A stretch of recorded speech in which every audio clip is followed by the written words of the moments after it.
law enforcement, one of the most efficient ways of gathering solid evidence on a dealer is to purchase drugs directly from them. This is done by either an undercover agent or a confidential informant. Well, the undercover squads, the job kind of begins wherever we feel like it for the most part. A lot of times it'll start with a heroin overdose or an outbreak of overdoses in a specific area. Most of the street dealers that we deal with have routes just like a UPS driver does. They do them every day. They have contacts. We just try to infiltrate that structure and get in that route and maybe make contact with that dealer. But undercover agents can't fake their way into every network of street dealers. They often need to find someone who's been a loyal customer to various dealers and turn them into an informant. Informants are a tricky issue. Some of them are great, some of them are not so great, but there's a lot of places where we can't get into, but an informant can because it's a tight-knit community. And honestly, if we didn't have them, we would be almost useless in fighting the war on drugs.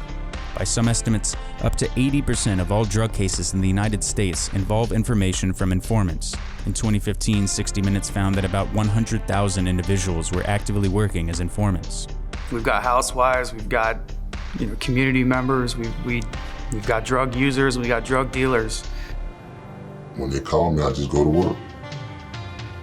Whatever they need done, I do it.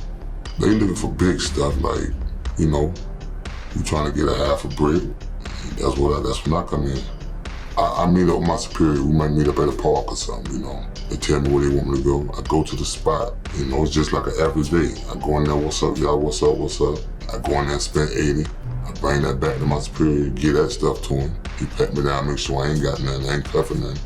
I go my way, he drop me off on my way. He go back. Within about a good week or two, I know something finna happen.